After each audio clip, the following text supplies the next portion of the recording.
I'm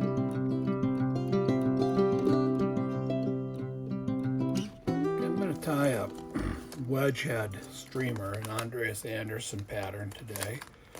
I'm using this Arex TP620 streamer hook. To my knowledge, this Arex is the only one who makes this style of hook. I've not seen anybody else have one quite exactly like it. So let's begin. As always, I'm gonna go ahead and I'm gonna take the barb off the hook. Okay, and we'll set it in here. Get it in the little groove there. Okay, so first thing I'm going to do here is I'm going to add some Zap-A-Gap, a little Zap-A-Gap to the body of the fly, and that's just so that my thread will really bind down, and it'll make it a little tougher for the body tailing materials to roll around on the hook shank. It'll just give it a little bit of security. Come back to my tie-in point. As you can see, my tie-in point here at the back of the hook is pretty much straight above the point of the hook. So let me go ahead and clip this. Then we'll bring this back to the front. The other thing about this fly is when you look at the front of it, you want to keep a space behind the bend. You can see the bend here, but you'll notice I've got a space that's about the same diameter as the hook eye. Keep that back there. Don't let this tail creep all the way out to there. Give yourself a little space for the deer hair head. So I'm just going to use a little Nature's Spirit White Select Bucktail as a beginning point. I don't know if I know. Andreas Anderson has tied a number of variations on this pattern. The particular video I saw, he did not use bucktail, but he may well have on other patterns. I like the bucktail just because it gives it a little stiffness, and because I'm going to have a rabbit tail on this, and rabbit is notorious for wanting to wrap around the hook shank, and having a material that's a little stiffer sometimes will help prevent that from happening. So I'm just going to put it in my stacker here. And bucktail doesn't stack real well, but you can stack it a little bit. I'll move a little bit. So my anadromous stacker I got going here, my big one. And so now I'm going to come in here, and what I'm going to do is I'm going to take some of these longer fibers, pull them out, and then restack them. And that's not too bad. You know, it doesn't have to be perfect. The tail does not have to be perfect. So come in here and try to get the short hairs out of here. Then I'm going to come in here and trim these butts flat. And I'm going to bring this thread back just a little bit. But I'm going to lay that front edge up to about where I ended my thread wraps. And I'm going to come in here and pull down on it. Work on keeping it up on top of the hook shank. And now I can kind of wrap this back in here. Come back to my tie-in point right about there. And go forward again, and then let's go backwards. Then what I'm going to do is I'm going to lift this up and pull a wrap underneath it just to kind of lift it a little bit off the hook shank. Now what I'm going to do is I've cut my rabbit strip, and notice I've left it's about 1 centimeter wide. I want a little more robust. I don't want a rabbit strip that's too thin. And I'm going to cut this shorter. This is not going to be the length. But by working with this length, I don't have any waste or very little. So what I'm going to do is I'm going to lay this rabbit right up here. And that's going to be the tie-up point at the front, just behind that bend. Then I'm going to come back in here and I'm going to find where my thread is hanging. And I'm going to stroke that hair back. You can make this rabbit strip wet if you want. That sometimes helps to get the fibers to separate. You kind of want to get all the fibers, all the hair in front of that point forward, and then pull the hair back. Or I'm pretty close, so now I'll come down in here and get a couple wraps and get it good and tight. And now I can kind of pull this back, come in here. Next thing I'm going to do is I'm going to use my polar chenille, my red polar chenille.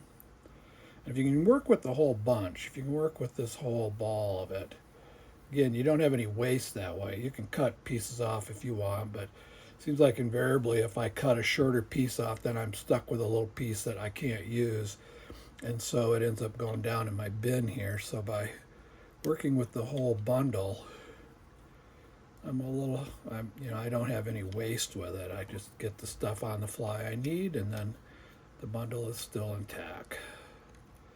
So I can come up here a little bit, come up to this tie-in point. So now what I'm going to do is I start wrapping this stuff, and each time I wrap it, I pull the fibers that are coming off from it back. And I'm going to do one wrap right in front. In other words, I'm going to cover that whole hook shank solid with this stuff. Give me a nice robust, with a little bit of flash to it. This is a streamer fly, so I would imagine this is kind of imitating gills on it, or maybe a bait fish that's bleeding and trouble, something of that nature. Kind of keep coming forward, come all the way forward here. You can see I'm starting to get a really nice effect with this material as I come forward. Okay, now I'm right there at the front, so I'll tie this off.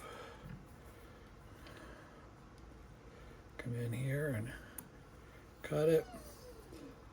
Now I'm going to pull this all down like that. I want to pull it down, bring this rabbit strip forward, and I'm going to stretch it forward.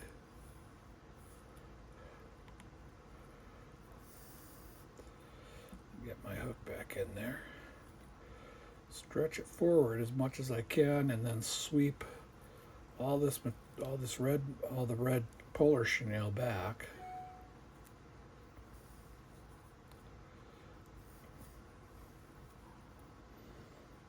Again, I'm going to try to really put as much tension on it as I can. Now I'll come in here and get a thread wrap right on top. This polar chenille's wanting to get in my way. Let me see if I can get it back here. There we go.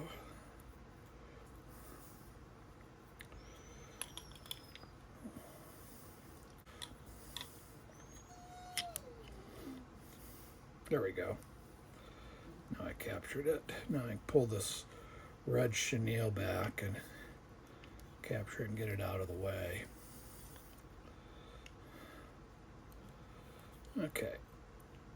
Got some really good tight wraps there. Now I'll come in and just whip finish. Okay, now I'm going to come in with my razor blade. I'm going to take this and just come behind just a little bit behind the bucktail and trim it out. And then I'll come in here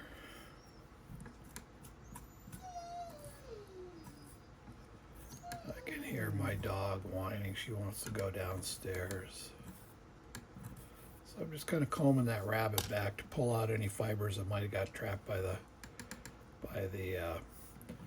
thread as I was tying it in. So there's the tail of it.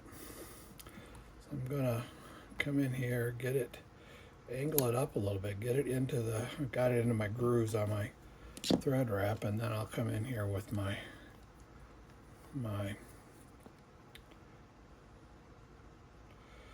Zap-A-Gap. And now I'm changing over to my UTC 200 GSP gel spun thread. I'm using 200. It's pretty heavy because I'm going to use some pretty big bunches of hair on this thing. So one of the things you want to do is start back and then push that glue back into the tail. Try not to bring it down on the hook shank too much, because that can kind of bind up and keep you from being able to pack the hair back. Now I'm just going to do a quick little thread base here. Come back up here. So next thing I'm going to do is I'm going to use some gray Nature Spirit deer belly hair. I'm going to go in, I'm going to get a pretty robust bunch of hair. You want to get about as big a bunch of hair as you can possibly handle. Let me comb this out. Just combing out the under fur on it. Then I'm going to come back in here, get it into my stacker.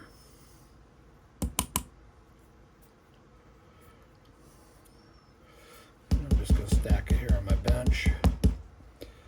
Come up. You can see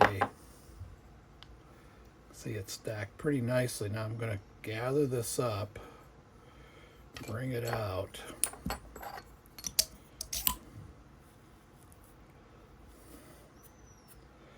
going to trim this. Okay, so now what we're going to try and do is we're going to shove this bunch of hair down onto the hook shank. But what we want to do is let's measure this out. Kind of measure these tips out back there. Then take this bunch. It's looking pretty ragged right now. But come and gather it together with a couple of wraps. Okay, now kind of work it down around the hook shanks. Keep a hold of your tips. And now flare it in place. And you can see I'm putting quite a bit of pressure on it.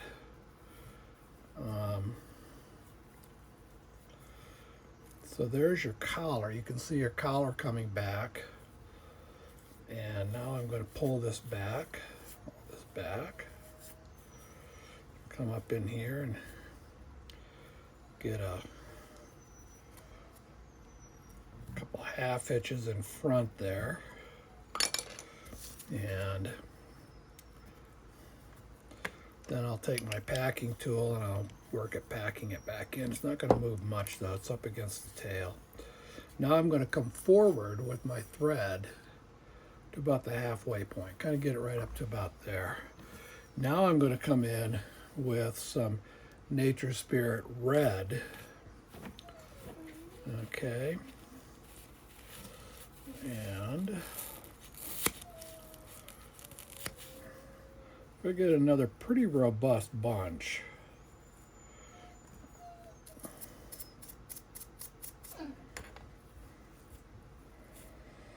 And trim the tips and the butts. Now I'm going to come in here with this bunch kind of right into the center of it. I'm going to get a couple of wraps, and then I'm coming over with my third. Now what I'm going to do is as I start pulling, I'm going to let it go, and I'm going to work it rotating it around the hook shank. Okay? And you guys see me do this before. This is like doing little hopper heads. When you rotate around, the trick is to keep your thread tension all the way around. Okay? Adjust my camera a little bit. Keep your thread tension all the way around. Now, I'm not going to move my thread forward yet. I'm going to do one other little thing here just to add to it. Okay, now, I want to add some hair top and bottom. And one of the things about these thread heads, these red heads, it's real easy to kind of get them so they're not like symmetrical across. Sometimes they angle around depending on the hair. And I found if I put a little hair on top and a little hair on bottom, kind of keep about the same amount of hair. So I'm going to just do like I've done before, separate this and come then hold it right in place. Then I'm going to take this and flip it upside down, and I'm going to come right in here where my thread is at. I'm going to get another little bunch.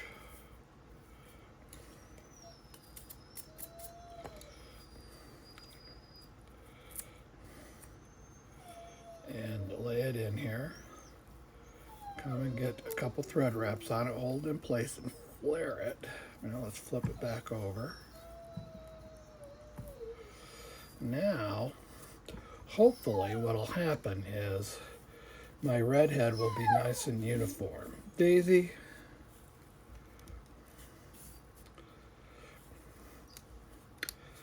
Okay, I gotta really get some good tension going on this and get it out in front. And now let's get a half hitch. There we go. My hair is right up against the eye of the hook here. Let me get in here with my packing tool and try to push that back, get some room. Yeah, there we go. That packed back a little bit. Yeah, there we are. That looks pretty good. Okay, so now finish out this here.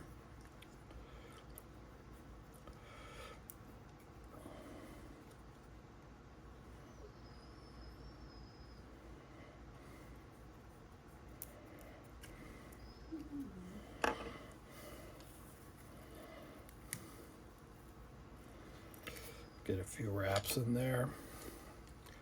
Come in.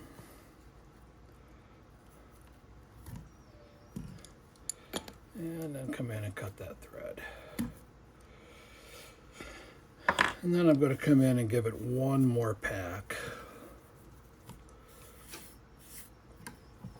See if it looks pretty uniform going around. I think it looks not too bad.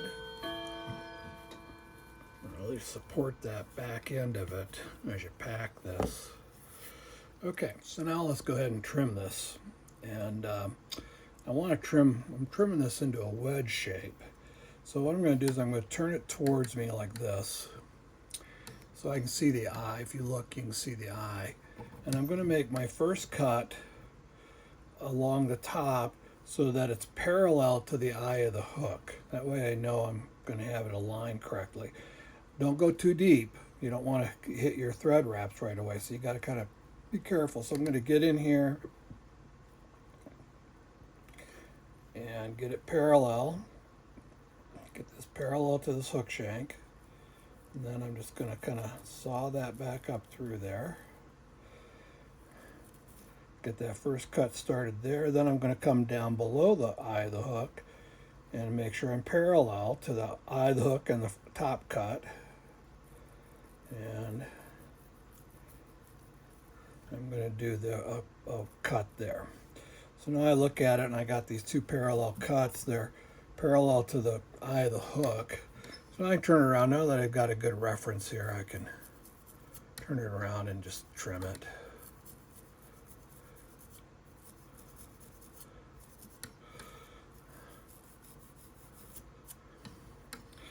And turn it upside down here. Get back in here. Okay. So now I'm going to come in here and I'm going to come around the eye of the hook and I'm just going to trim out these longer hairs. Kind of get the eye of the hook exposed.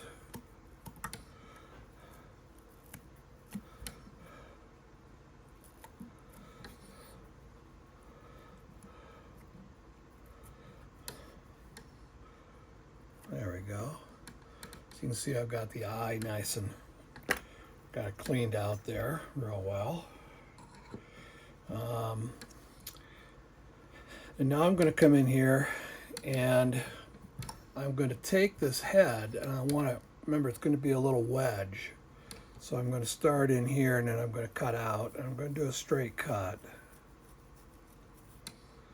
And then come down here. Actually, I think I'll flip it over. I can see it a little better that way. There we go. So Now, when I look at this top angle, and I want to make this angle here, you know, symmetrical to it. So, and by symmetrical, I mean using the hook shank and the hook as kind of my line of symmetry down through the center of it. So I'll come in here and cut that back. Now, one of the things I want to do here is I want to keep these corners. You know, most of the time on most of my patterns, you know, I take these corners and I round them out. I'm not doing it on this one. I want to have as broad and flat a surface as I can, because that broad, flat surface is going to act like my kind of act like a diving bill on like a Rapala lure or something, and so it's going to give the fly some movement in the water. So I'm just kind of going slow. I don't want to get into my thread wraps.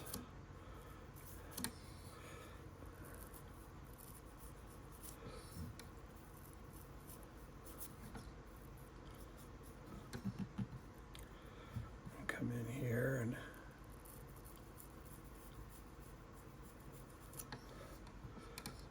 okay.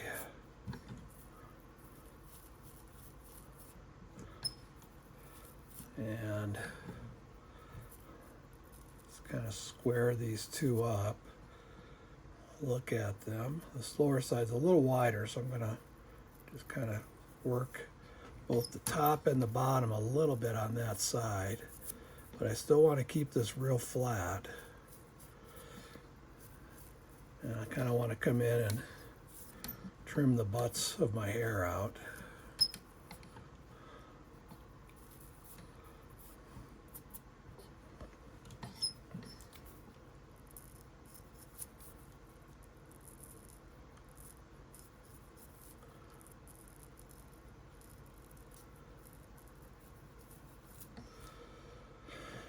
That's getting real close.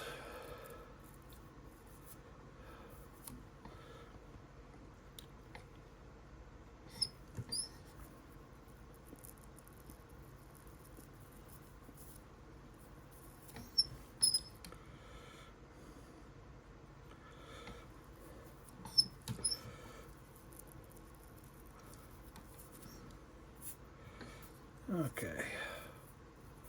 I think I'm there. This looks looking pretty good. So, kind of see the front on it there. I might need to do a little more trimming in here. Let me square it up just a little bit more.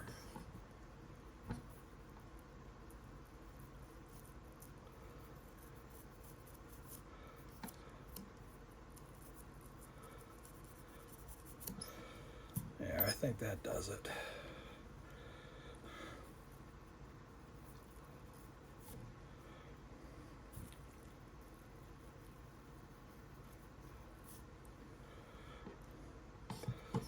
And then just make sure these corners are real square. You want a nice square edge on these corners. All right, so I think I'm there. So I'm going to come in, as I do in all my flies, and I'm going to finish out with a UTC 140 red thread. So I'm going to finish out with the red thread.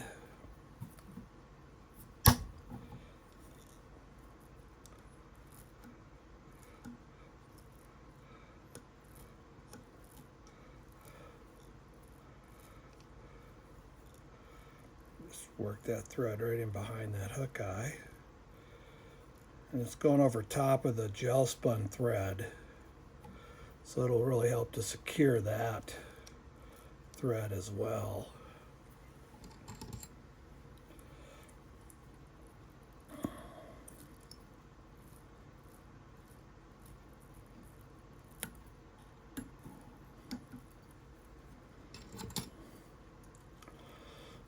Push those back in good and tight behind the eye of the hook. So You can kind of see the little red thread head in there. Okay. So now I'm going to put my eyes on. I'm just using a 5 milliliter Sabai Crimson Edge eye on it.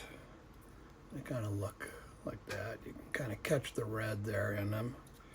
Okay, so what I'm gonna do with this is I'm gonna put the eye on using Gorilla Super Glue.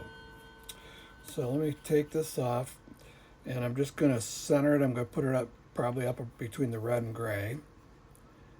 And I'm gonna just put a little dab, a little bubble of this stuff right there. So you can see, you can kind of see the little bubble of cement there. Now, you got to be careful putting the eye on, because if you stick it on there and the glue touches your finger, then the eye will start to stick to your finger. So you want to kind of get it on there like that. Now see, it's just kind of floating on there at the moment. It's not really on there that well. So I'm going to take my stick here and then just kind of hold it in place for a moment, and then take any excess glue away. And so there it is. So now I'll come over to this side, same thing, put it right there.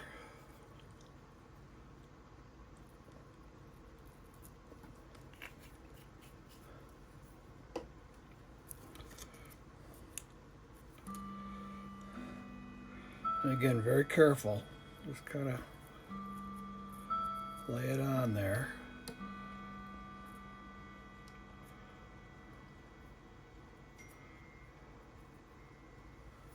Okay, then use my stick and got some glue on my finger. Kind of hold it in place for a moment, and then check them. Okay, they're both in a good position. Now what I'm going to do is something I don't normally do. Remember, this is going to act as a diving bill, the kind of a little bill that's going to make this fly swim. And so I want to make it hard. And one of the reasons I want to keep the square edges is I want this to be as broad as possible to create that diving bill action. And I'm going to make it a little stiffer. So I'm just putting any UV epoxy. This just happens to be some Loon, but you want it to be the flow, the thinner stuff. So just kind of brush it in there, and brush it out into the corners too, because you want to establish this head. Like I said, you want this head to function like a diving bill on a Rapala. And then I'll come down and just put a little bit on my thread wraps. Make sure I don't get any in the eye of the hook, and I didn't. Okay, and then I'll come in and use my light.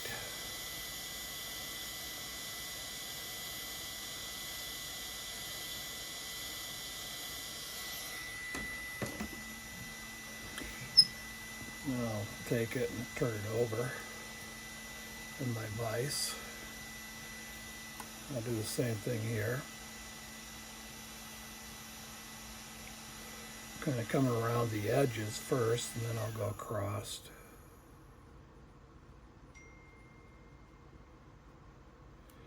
Like that. Then come down and put a little bit on my thread wraps. Let that soak in good.